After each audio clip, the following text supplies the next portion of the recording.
This is the second part for 3.5 Symbolic Arguments, and again we're going to use the truth tables to do both 3 and 4.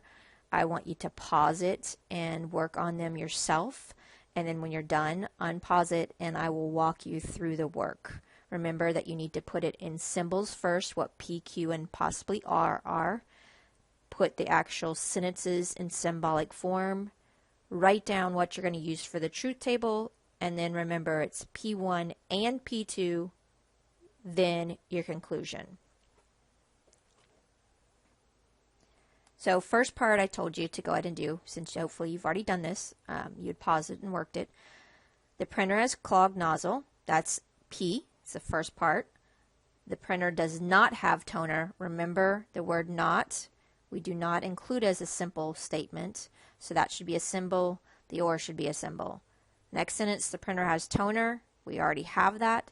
Therefore, the printer has a clogged nozzle, we already have that.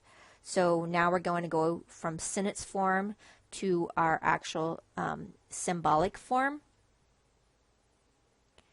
So the first statement that we have, compound statement, is P or not Q.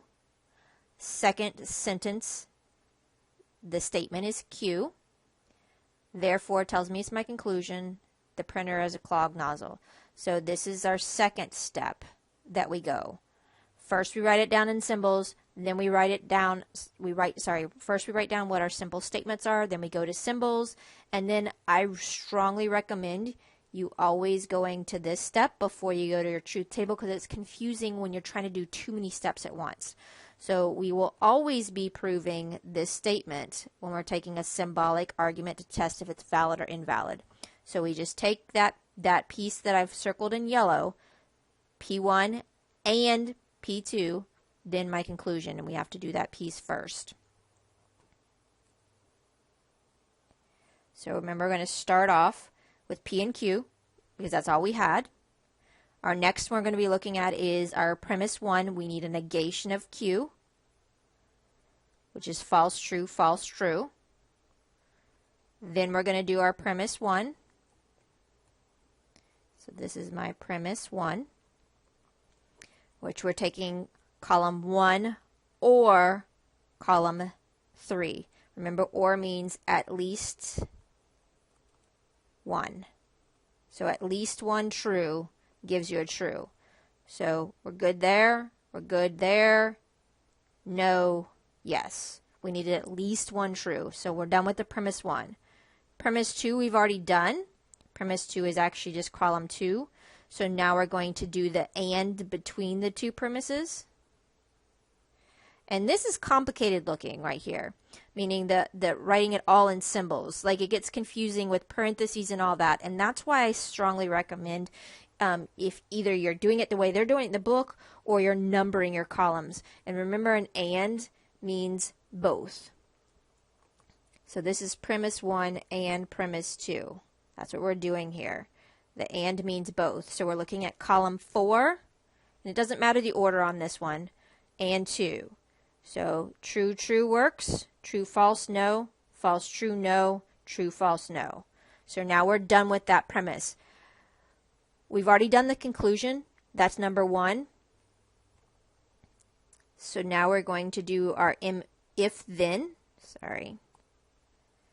So our last column is going to be both the premises, then my conclusion. So we're looking at column 5. And again, I'm going to highlight here just so you can see this is important on the order.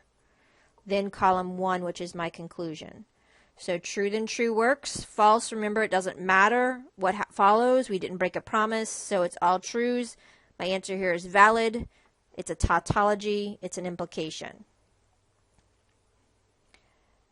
What I would like you to do now, again, is pause. Take number 4 exactly like we did number 3. Write down what my simple statements are. Write it in symbols. Write down what you're actually going to use for the truth table.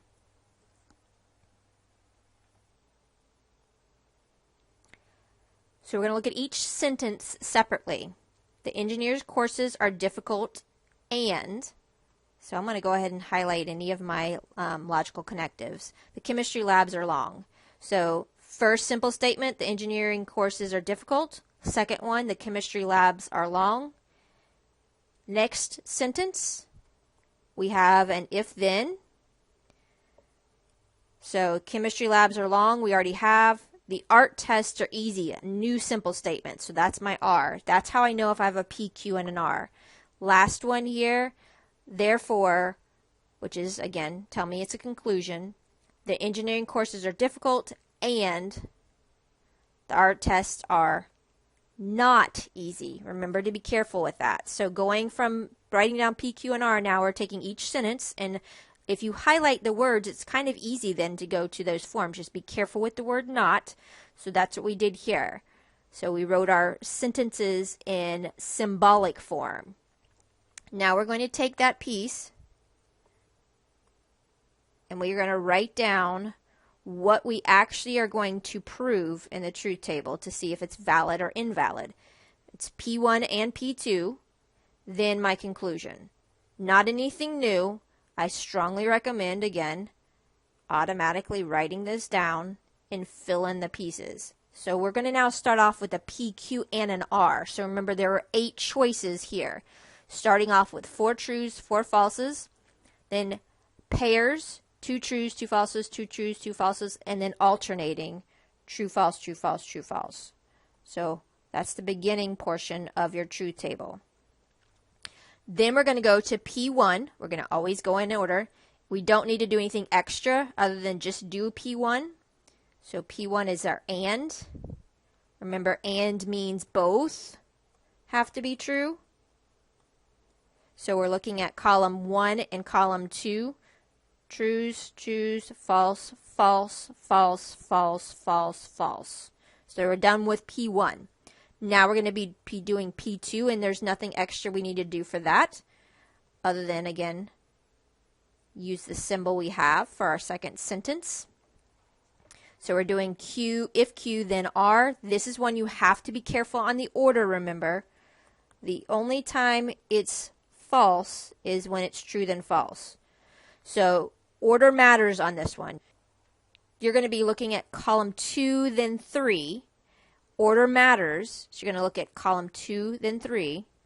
This is true, then true, that works. True, false is false, the only time it's false. If we start with a false, it's automatically true because we don't break a promise. True, then true works. True, then false does not. Starts with a false, it's automatically true. So we have now just done P1 and P2. If you label, it makes it easier. You don't have to write the whole statements out. If you like the way the book does it, where it actually kind of goes inside itself, that's fine as well. Just be careful. Make sure you know where you're at with your steps. So now we need to do the and of my premises, saying that both of them occur. So now we're doing 4 and 5, because those are my premises. And so and again means both. So true, true works. False, false, false, false, false, false, false. So the only true is that very first one. Next, we need to do our conclusion, which is P and not R. So to do this one, we need a negation of R first. So that's going to be our 7th column for this problem, which just says take column R and negate it. So it's just going to go false, true, false, true, false, true, false, true, false, true. Our next column is now to finish the conclusion, which is P and not R. So we're looking at column 1 for P, and we're looking at column 7 for our not R. And remember means both. Doesn't matter the order on this one. So if we have a false, you can again use a ruler, use your fingers. But this is why it helps to do this also on numbered, on like lined paper. So the first one would be false, second one true, false, true, false, true, sorry, false, false, false, because all it takes is one false to make that there. Final piece is taking my premises, which we did in this column when we did our and then our conclusion. with my if then. So I'm taking column 6, then 8. Order does matter on this one. Remember the statement that we're using on this piece is the only time true then false is false. That's the only time it's false, is if we break our promise. So we start off true then false, which you can see there I have in green. That's false. Start with a false, which is all the rest of them are true. All it takes is one false and it's invalid, but I would absolutely check that. This is what's called an open statement because there is more than one option in my final conclusion. They're not all trues, they're not all falses, so it's an open statement. It's a fallacy because it's invalid.